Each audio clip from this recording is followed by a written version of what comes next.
Daniel Green this evening.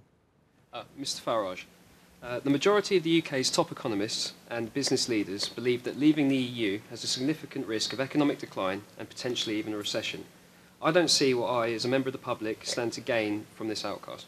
Well, it's a funny thing, that's what got me into politics in the first place. 25 years ago, we had a government backed up by the TUC, backed up by all the so-called expert economists who said, and by the way, Mr Cameron, who at the time actually worked in the Treasury, and they took us into something called the exchange rate mechanism, where they pegged the level of sterling against the Deutschmark.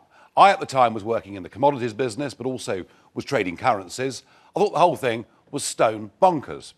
Within 2 years, all the experts had been proved wrong.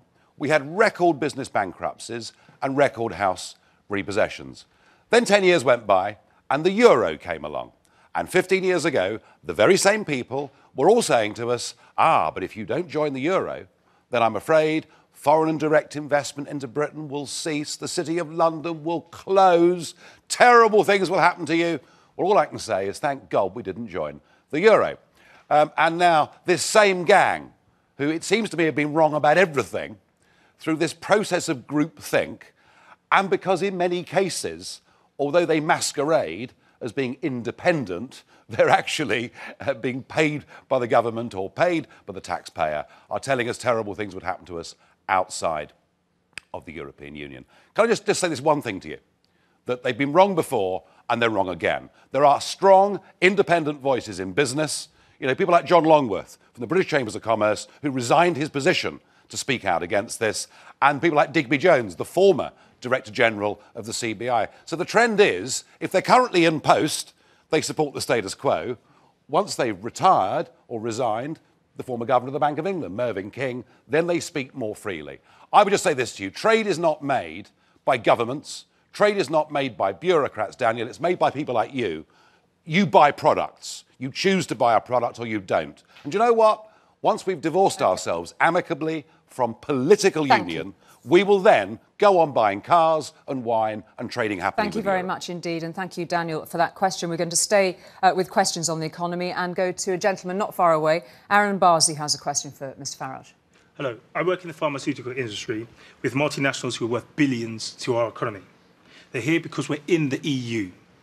Do you think our independence is going to risk thousands of jobs and billions of annual income to our economy?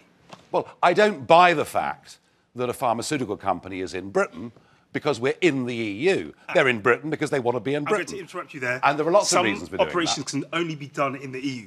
I can't do my job in Switzerland, so I can't review some EU products and live in Switzerland. You have to be in the EU. And that's why they have EU headquarters in the UK, which makes it worth £32.4 billion a year. I have to say that I'm not wholly happy with the way that much of the pharmaceutical industry has behaved.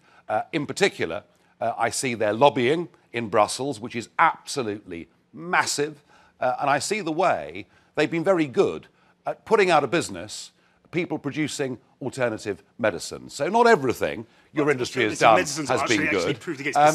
But look, I've heard these arguments about car manufacturers. I've heard these arguments about car manufacturers. I hear all these arguments that people are only here because we're in the EU. Well, do you know what? We have in this country actually rather a big domestic market. And just to give you a sense of perspective, right, only 12% of the entire British economy, 12% is exports to the European Union. The other 88%... Specifically about pharmaceuticals, sorry. And also about jobs too. 32.4 billion 2004 report from the government. Right, so get that round your head. 32.4 billion. Now, the European Medicines Agency is in London. It's all the medicines, all the groundbreaking ones for the whole of Europe are reviewed in London, and Brussels listens to us. You can't do that if you're not part of Europe. Yes. I'm sorry. This is entirely and utterly false. Full stop. Whether you're based in London, you know, I mean, for example, our biggest industry isn't pharmaceuticals. Our biggest industry by a mile is, of course, financial services of all kinds. You know, from stocks and shares to pensions to hedge funds, you name it. It's our biggest industry. It brings our biggest revenues. And all of that has been transferred to agencies that are scattered around the rest of Europe. We've had plenty on Mr Farage. Question, thank you very much. We're going to stay with these issues, though, and go to Heather Reeves, who has another question for Ms Farage. Heather. Mr Farage, if we leave, we may find ourselves punished or financially crippled to set examples for other EU countries that wish to leave the EU. What safeguards are in place to protect us, especially when negotiations don't go our way? OK, fine. What did we join 40 years ago? What did my mum and dad's generation vote for 40 years ago? Tariff-free access to the European market. 40 years on, what we find is that tariffs across the world have come down because of globalisation. And for the benefit of tariff-free access to a market that sells us more than we sell them, that regulates not just the 12% of the economy that sells to the EU, but the other 88% as well, gives us unlimited free movement of people and bans us making our own trade deals with the rest of the world, frankly, the cost of membership now far outweighs any benefit. And do you know something? If those renegotiations went badly, let's say the worst case scenario, that the French and Germans decide to cut off their nose to spite their face with their... Hang on. Right, well, let's just say they decide to cut off their nose to spite their face with their biggest export market in the world. Do you know what? If they put tariffs on us, those tariffs will be significantly lower than our net financial contribution. So no deal is better than the rotten deal that we've got at the moment. And the reality, of course, is... Allow her to come back on that, please, sure. Ms Farage. The President of the EU Commission, Jean-Paul Juncker, has already said that deserters will not be welcomed with open arms. Isn't it lovely? And that the UK... Isn't it wonderful? And that the UK will have to accept being regarded as a third country and will not be handled with kid gloves.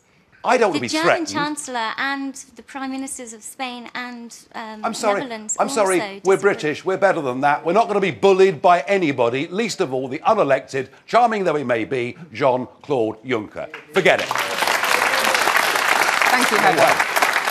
We're going to go to another question now. Stephen Dennison-Smith has a question for Mr Farage. Yeah, Mr Farage, you've maintained that wages are kept low by uncontrolled immigration in the UK, and that if we leave the EU, one of the benefits will be that wages will rise. Yes. Wouldn't it be so that increased wages will make us less competitive globally, and that isn't it far better that we allow wages to rise because we have a stronger economy and in Europe, rather than artificially restrict the supply of labour and boost labour rates that way? Well, what we've done is we've artificially given our labour market a situation since 2004-05 where there's been a dramatic oversupply. That has driven down the cost of labour. That's just simple market forces, and indeed even the Bank of England, have backed up the fact that for people on average salaries, their living standards are 10% lower than they were in 2008. Yeah, if I can come back to you on that, what I'd say to you is that just artificially jacking this, the cost environment in the UK up by restricting labour supply, well, the problem you've got is that you've seen traditional industries move to other parts of the world to lower cost manufacturing environments. And simply, if you make us more expensive to do business artificially, it's going to migrate elsewhere. Now, this is the argument of Lord Rose, who, of course, is the chairman of the Britain Stronger in Europe group, although appears to have gone into hibernation. And this may well be because when he appeared before the Treasury Select Committee, he was asked if Britain leaves the European Union, has a work permit system for foreign workers, wouldn't wages go up? He said yes, but I don't think that would be a good thing. Do you know something? There is more to this country. There is more about our community than just being competitive. Artificially putting ourselves into an environment where we just make us... I'm sorry, sir. What is artificial is to have opened up our doors to nearly 500 million people and to flood our labour market and to see some of the best, but when finest... you or I are old and dribbling in our nursing home and needing somebody to mop up behind us, if you double the cost of that kind of work, what are you going to do? I don't know. Well, we're not saying double the cost, but we're saying significantly higher. And what I am saying to you is I think it is wrong that for average, decent families in this country, their living standards have fallen by 10% over the course of the last few years. And it's about time, as a society, we started thinking not just about GDP figures, not just about the rich getting richer, but about ordinary, decent Britons who've had a rotten time. Thank you very much indeed. Thank you for the question too. You have the audacity to use such blatant scaremongering tactics for the Leave campaign in light of the recent horrific sexual assaults in Germany, you have basically suggested that a vote to remain is a vote for British women to be subdued to the same horrific assaults. Well, just calm down there a little bit, all right? Because no. But I mean, you know, sometimes in life, what it says at the top of a newspaper page and what you've actually said can be slightly different things. Look, I'm used to being demonised because I've taken on the establishment. Aren't you demonising my and I have just let me finish. And I have, you know, when I first suggested we should have an Australian-style point system, I mean, you'd think I'd said something dreadful. And now I'm pleased to say lots of people are saying it. I don't think that's what I asked. What I said about Cologne was that it's a huge issue in Germany. It's a huge issue in Sweden. I think Angela Merkel has made a big mistake by saying, please anyone come. And what's happened is a very large number of young single males have settled in Germany and in Sweden who come from cultures where attitudes towards women are different. I haven't scaremongered in any way at all. Are you not embarrassed that Justin Welby today said that you're legitimising racism? Well, I'm sorry, and I'm not going to stand here and attack the Archbishop of Canterbury, but I think he would have done better to have read actually what I said and not what the headline was. And he would do well to see what the head of the Roman Catholic Church in Germany has said, because he's made some very robust comments. But you're targeting a certain group of people and using them as bait to prey upon British people's rational fears about mass migration. I'm sorry, this is an issue for the future. It is a tiddly little issue as far as I'm concerned in this election campaign. But I knew that at some point in this campaign, the Remainers would come for me and would try and conflate something I'd said out of all proportion. May I just ask? I do believe in border controls. I do believe we need to have a sensible, balanced migration policy, and I do believe Germany have made a bad mistake. We're going to stay on this issue and go to Imriel Morgan alongside Tola there, and a question also for Mr Farage. Hi, Nigel. I know a lot of people, I have an access to a predominantly black British audience, and a lot of the concerns that they have raised alongside concerns that I have myself is that you are going to increase the fear and discrimination of black British people through your anti-immigration rhetoric. Well, are you encouraging racism in Britain? I don't think you could be more wrong, and here's why. Well, how are you going to safeguard that is essentially what I want to know. And here's why. You know, I take a very strongly pro-Commonwealth view.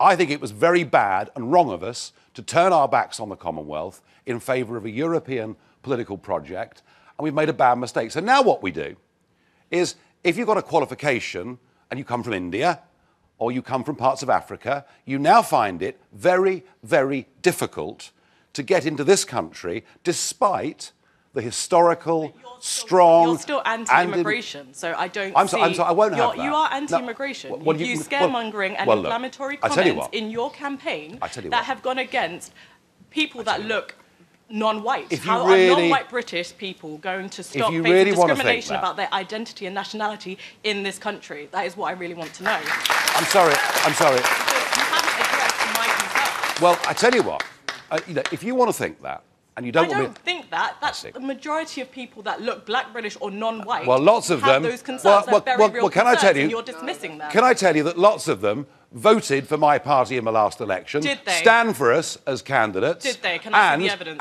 On what numbers? And you're not listening, are you? How much of the 3% voted for UKIP?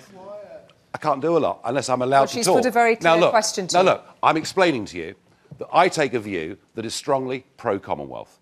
If we have an Australian-style point system rather than an open door to 508 million people, then actually it'll be better for black people coming into Britain who currently find it very difficult because we have this open door. And I would also say this to you, that once again, this attempt to demonise the Leave campaign or me, actually there is big support for this amongst the ethnic minorities in this country who know that actually our current open border policy is damaging all of our communities. And here's our chance, maybe our one and only chance as a nation to get a grip on this issue. Imriel, thank you very much indeed for your question. And we're now going to go to John Nightingale. Mr Farage, a number of high-profile studies have clearly shown that EU migrants contribute far more to the British economy than they take out. But so how can you constantly ignore these findings and continue to tell us that immigration is a disaster for the UK? Well, we see reports that say that EU migrants pay more tax than they take out. I saw a report yesterday that suggested that actually it's a marginal loss for the country. I'll tell you what we'll do. I'll meet you in the middle. We'll agree with the House of Lords, who looked at this and said, in economic terms, it's probably about neutral, all right? But my argument is this. Mr. Cameron, who will come on afterwards, will tell you that it's a wonderful economic benefit. And despite his pledge in the general election of reducing immigration to tens of thousands a year, he now says it would be disastrous for our economy. The real truth is that the population of this country is rising at a number where we need to value people's quality of life and standard of living and not just national GDP figures. If immigration continues at the current rate, our population will be 80 million by 2040.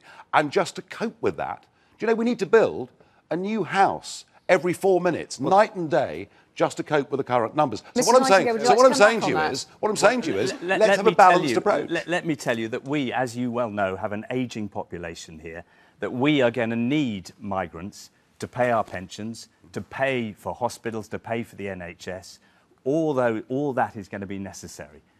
That if you think you can actually stop people coming in here, if you persuade our country to leave the European Union, and then you find, in fact, every European country that wants to trade in the free market has to have free movement of people, what are you going to do in 2 years' time? And then are you going to ask to join again? You're bringing something else in here. Look, nowhere else in the world, apart from the EU, is the argument made that to trade with each other, you need to have free movement of people. That doesn't exist anywhere else in the world. But it does in the EU, and we live in Europe. The Americans sell more into the European Union market than we do. They are not members of the European Union, they don't have a trade deal with the European Union, and they most certainly don't have free movement of people. Every European country that is not in the EU but wants to trade with the EU has to have free movement. Well, it doesn't have to have free movement, and actually the Swiss have just voted against it, as you well know. John Nightingale, thank you very much indeed for that. We're going to move on because we want to cover some more topics. I'm going to turn now to Dominic Rath, who has a question on law and order and security. According to the director of Europol, law enforcement in the UK gains increasing security benefits from our EU membership. Given this and the fact a number of former police chiefs have stated it would have a negative impact, wouldn't it be a huge backward step for our security to leave the EU? How are you going to assure our safety isn't compromised if we leave? Well, and again, it's the same debate, isn't it? Some people say that it's much better to be with the European Union, and they tend to be the people who are currently employed. Well, and then you say former and then you chiefs. and then you get Sir Richard Dearlove, the former boss of MI6, who says actually it's a very dangerous place for us to be. Look, I take this very simple view. You quoted Europol at me.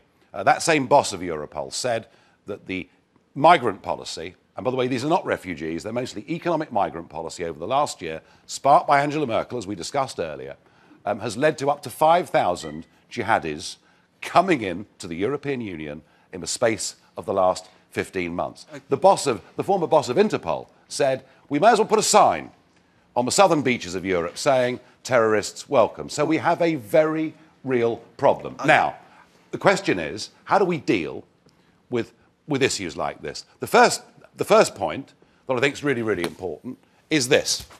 This should be a British passport. It says European Union on it, all right? I think, to make this country safer, we need to get back British passports so that we can check anybody else coming in to this country. Can we allow Mr. Ruff back in? I really do. I completely agree on your border control point, but what I'm talking about with our security is not just about that. And you've got to put terrorism aside. Terrorism accounts for some tiny proportion of the cases that our police are involved with around Europe. You've got stuff like Europol, you've got Eurojust, the European warrant, you've got the convention which allows the databases to be set up to change. If we leave, all of them are going to be taken out under the European. There's also, I work in card fraud. You have the SEPA arrangement where card fraud losses are much lower under that than in outside SEPA, which is the single European payment area. There are all these reasons that aren't actually terrorist or immigrant related. So when you're talking security, I think our police have a lot more involvement, and we're also the leading people in Europe that have caused a huge number of changes. But here's the point, Dominic's got a lot to get off his... I know he has. I know he has. We need very brief, because I need to move on. I'll be very brief. OK, there are two approaches to this. One is that as a sovereign nation, we cooperate and we exchange information with our friends and neighbours, just as we do with the Americans. But no one says we have to become the 51st state of America to do this. I suggest we do this as a sovereign nation, not give away the authority to this to Brussels or any agency. And we should say also the Director of Europol is in favour of remaining. Yes, he is, but he's equally criticised their own policy. We've already got a lot of intelligence areas, sorry to come in, but we've already got a lot of intelligence to do with terrorism outside. The ones within the European Union aren't in that vein, and I don't think you can pass them in the same way, sorry. Thank you very much, Dominic. OK, Joanna Stambridge, who has a question about sovereignty. Joanna. Hi. Even if we left the EU, we're still going to be members of a whole lot of international organisations. I hope so. World Trade Organisation, the UN, the IMF, all sorts of different organisations, all of which involve sovereignty trade-off to some extent. So would leaving the EU really establish UK sovereignty, or is it a bit of an emotional red herring? OK. You mentioned the World Trade Organization. We have no vote on the World Trade Organization. When international trade's being discussed, Britain, and sometimes we're asked even to leave the room, because we've given away the ability to do that to an unelected bureaucrat based in Brussels. Can I just stop you there? Because I'm not sure who's unelected. That's something that I keep hearing. The European Commissioners are unelected, they are appointed, and they have the sole right to propose legislation within the European Union. Can I, again, stop? Because my understanding is the European Commissioners are appointed by elected representatives and have to be appointed we cannot by vote. Mr Juncker, Mr Juncker was the charming Mr Juncker who's been threatening us was mentioned earlier. OK. We can't vote for him, we can't remove him. Sovereignty. Thank you very much. We live in an interdependent world. But the point about this referendum, this is a referendum for us to vote to get our independence as a nation. Thank you. And that means we make our own laws in our own parliaments, our own courts are the ultimate arbiters, and we can then trade and make our own decisions. We just want to get one more question in, please. Forgive me for interrupting there. Mr Grimwood, Dave Grimwood, you have a question. Thank you. We've been told that this referendum is a once-in-a-generation opportunity. I'm just interested to know what you think the EU will look like in 20 years' time if we stay in it. Well, I think it's done for, frankly. I think the Eurozone is a catastrophe. Just look at what they've done to Greece and those Mediterranean countries. The migrant crisis is now not just dividing countries, but dividing within countries, leading to a whole new brand of politics. The money's run out, and yet, at the same time, they're saving up for the day after our referendum, their announcements about a European army and about an increased European budget. The project doesn't work. I want us to get back our independence, but to say we'll be good Europeans. We'll trade with Europe, cooperate with Europe, but govern ourselves. And I believe when we do that, the rest of Europe will do that too. And a happy Europe will be a democratic Europe of sovereign states who are good neighbours in the same street. That's where I want to get us to. Thank you very much indeed. OK, I need to stop you there, Mr Farage, and thank you.